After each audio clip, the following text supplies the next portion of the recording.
안녕하세요. 하루 필수 말씀 충전 하필 큐티 조정환입니다. 오늘 함께 나눌 하나님 말씀은 에스라 9장 1절에서 8절까지 말씀입니다. 이 일 후에 방백들이 내게 나와 이르되 이스라엘 백성과 제사장들과 레위 사람들이 이 땅 백성들에게서 떠나지 아니하고 가나안 사람들과 헷 사람들과 브리스 사람들과 여부스 사람들과 암몬 사람들과 모함 사람들과 애굽 사람들과 아모리 사람들의 가증한 일을 행하여 그들의 딸을 맞이하여 아내와 며느리로 삼아 거룩한 자손이 그 지방 사람들과 서로 섞이게 하는데 방백들과 고관들이 이 죄에 더욱 으뜸이 되었다라고 하는 소식을 듣게 됩니다.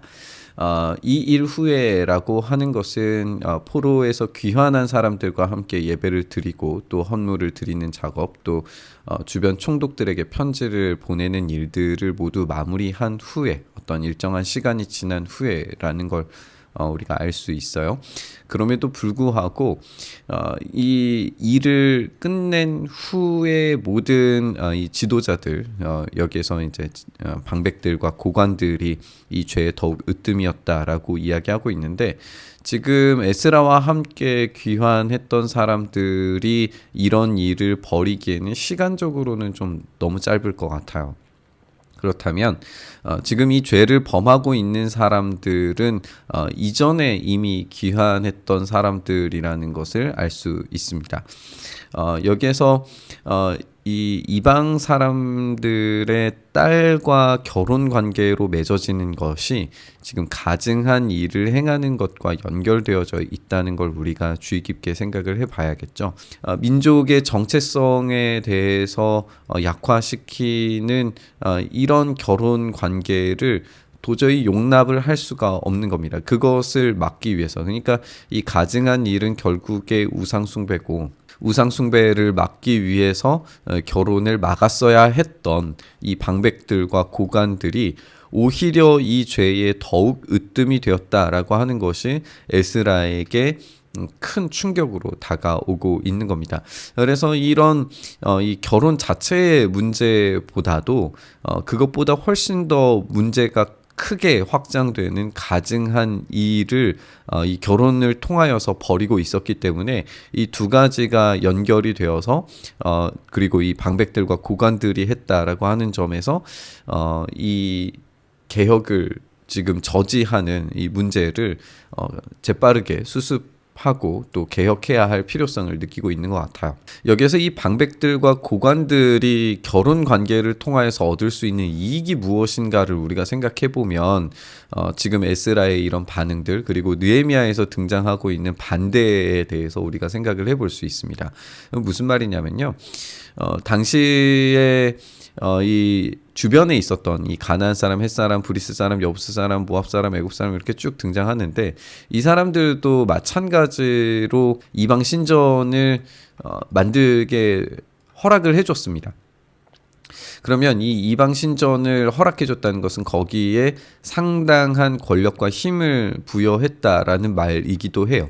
그러면 지금 아직 성전이 완성된 지 얼마 되지 않았을 때에, 그리고 느헤미야로부터 성벽이 온전하게 세워지지 않았을 때에 지금 예루살렘 공동체는 매우 취약한 상태에 놓여져 있다는 걸 알 수가 있겠죠.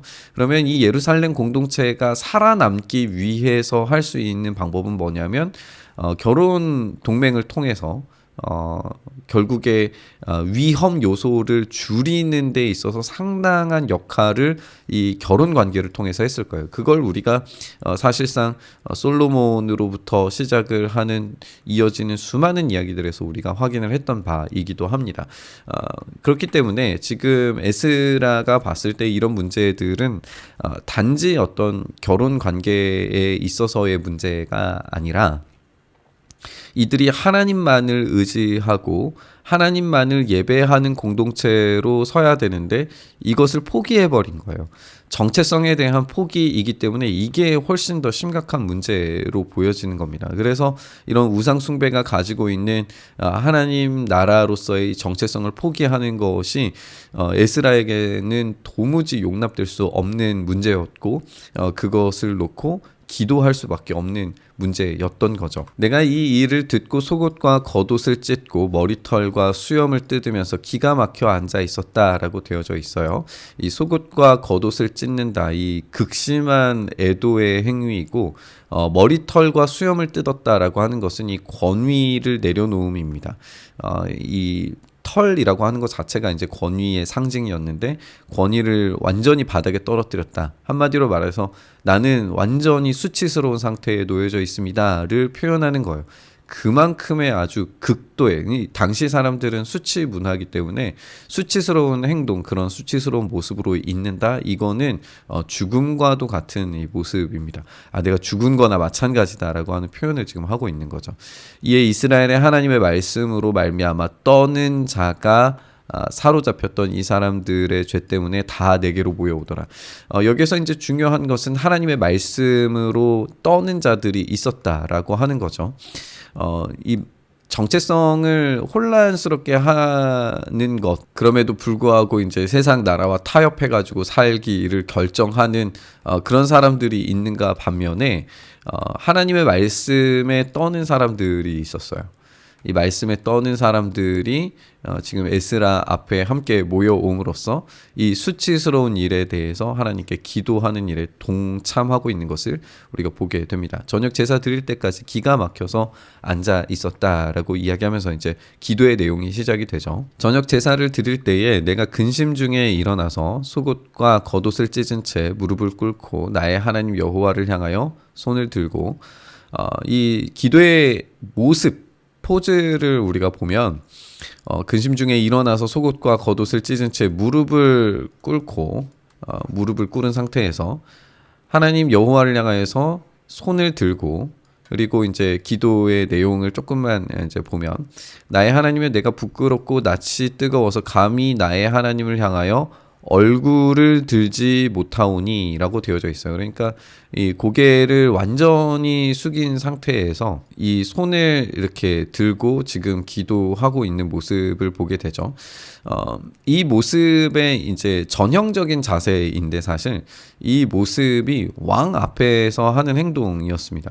그러니까 지금 에스라는 그 누구의 이 통치자 앞에 서 있는 게 아니라 하나님 앞에 하나님께서만 유일하신 왕으로서 경배받으시기에 합당한 분으로, 통치받으시기에 합당한 분으로 인정하며 주님께 지금 엎드려 있는 모습을 우리가 볼 수 있게 되는 거예요.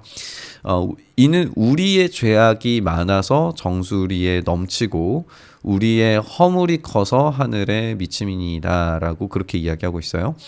여기에서 우리의 죄악, 또 우리의 허물, 정수리에 넘치고 하늘에 미칩니다 라고 하는 게 이제 병행이 되어져 있어서 이게 동일한 표현인데 한마디로 말해서 확장되고 강조되는 표현인 거죠. 우리의 죄악이 정수리에만 멈추는 것이 아니라 그것이 차고 넘쳐서 하늘에까지 닿았다라고 하는 것이기 때문에 하나님께서 그 하늘에 닿은 죄악에 대해 어떤 반응을 내리실 것인가가 지금 이 에스라의 관심에 있는 것이죠. 에스라는 우리 조상들의 때로부터 오늘까지 우리의 죄가 심하다라고 이야기합니다. 그래서 우리 조상들의 죄가 우리의 죄와 지금 연결되어져 있다는 인식을 분명히 가지고 있어요. 또 우리의 죄악으로 말미암아 우리와 우리 왕들과 우리 제사장들을 여러 나라 왕들의 손에 넘기사 칼에 죽이며 사로잡히며 노략을 당하며 얼굴을 부끄럽게 하심이 오늘날과 같습니다 라고 이야기합니다. 그래서 지금 에스라의 인정하는 바는 뭐냐면 이 과거의 죄와 지금의 죄가 다름이 없다라고 하는 것을 인정하고 있어요. 그러면 이 죄가 지금과 과거가 동일한 것이라면 그에 대한 심판에 대해서도 이 과거와 이 현재가 동일할 거라는 예상이 가능하잖아요.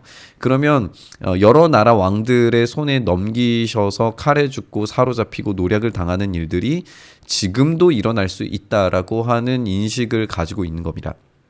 그래서 과거의 심판이 현재와 연결되기 때문에 이거는 어떤 피상적인 그런 죄 회개가 아니라 지금 현실에 부딪힌 이 심판에 대한 이 두려움을 가지고 기도하고 있는 거죠. 이제 우리 하나님 여호와께서 우리에게 잠시 동안 은혜를 베푸셔서 얼마를 남겨두어 피하게 하신 우리를 그 거룩한 처소에 박힌 못과 같게 하시고, 이제 거룩한 처소에 박힌 못과 같게 하셨다라고 하는 표현이 굉장히 우리가 주목할 만한 표현인 것 같아요. 사실 이 못을 박는 행위, 그러니까 초막을 만들 때에, 이 성막을 만들 때에 필요한 것이 결국에는 이 못을 박는 것부터 시작을 하겠죠. 여기에 못을 박은 후에 이것을 이 못에 연결시켜서 줄을 팽팽하게 당겨서 이제 초막을 세우는 건데, 그래서 이 기둥을 잘 세우는 것이 결국에는 중요한 것이고, 이 못이 단단하게 박혀져 있어야 이 초막을 세우는 게 안전하게 세워질 수 있어요. 그 마찬가지로 지금 하나님께서 은혜를 베푸셔서 얼마를 남겨두신 자들이 이 거룩한 처소에 박힌 못처럼 되게 하셔서 이제 겨우 세워지려고 하는데, 이 겨우 세워지려고 하는 이 공동체에서 박힌 이 못이 약해서 뽑혀져 버리면 곧바로 무너지게 되는 거죠. 우리 하나님이 우리 눈을 밝히사 우리가 종노릇하는 중에서 조금 소생하게 하셔서 이 박힌 못처럼 되게 하셨는데, 이 못이 지금 빠질 위기입니다. 하나님 우리를 긍휼히 여겨주십시오. 불쌍히 여겨주십시오. 우리가 다시 이 거룩한 공동체를 온전히 세우겠습니다 라고 하는 의지를 이야기하고 있는 걸 우리가 보게 됩니다. 우리가 함께 살펴본 것처럼 지금 이들의 정체성은 완전히 흔들리고, 하나님 나라 백성으로서 또 하나님이 유일하신 그 땅의 주인이시라고 하는 사실을 완전히 잊어버리고 있는 이 이스라엘 가운데에서 깨어있는 자들이 있었다는 점을 우리가 함께 좀 묵상해 보고 싶습니다. 에스라가 가장 먼저 반응하면서 그 앞에 전면에 나섰지만 두려워하는 자들이 있었다는 것이고, 하나님 앞에 나오는 자들이 있었다는 것을 우리가 발견하게 됩니다. 그렇게 깨어서 기도하는 자들이 있을 때 하나님께서는 은혜로 말미암아 그 성전에 박힌 이 거룩한 지경에 박힌 이 못처럼 이들을 사용하셔서 다시 단단한 공동체를 만들어 가시는 것처럼, 우리도 아무리 무너졌더라도 하나님께서 다시 박힌 그 못처럼 사용하실 때에 언제든지 무너져가고 쓰러져가는 곳처럼 보이는 그 처소들이 다시 세워져 갈 줄 믿습니다. 그렇게 깨어서 하나님을 두려워하고 또 하나님께 회개하며 온전히 돌이키기를, 자신의 정체성을 오직 하나님만이 우리의 주인이십니다를 고백하는 자들이 온전히 세워질 때 그 회복의 역사가 일어나게 될 줄 믿습니다. 오늘 말씀 묵상하면서 우리가 그런 깨어있는 자, 기도하는 자, 회개하는 자 되기를 원합니다. 함께 고백하면서 우리 묵상의 자리로 나아가시죠. 주님, 그렇게 우리가 온전히 깨어있는 자로 주님 앞에 서게 하시고, 우리가 이 영혼이 살아나서 주님의 이 거룩한 성소에 박힌 못처럼 되어서 우리가 흔들리지 않고 주님 앞에 온전히 서서 주님이 세워주시는 그 나라를 온전히 경험할 수 있도록 역사하여 주시옵소서. 그렇게 우리가 깨어서 주님 앞에 달려나아갈 때 우리를 긍휼히 여기시고 주님의 나라 세워주시기를 간절히 바라고 소망하며 우리 주님 예수님 이름으로 기도드리옵나이다. 아멘.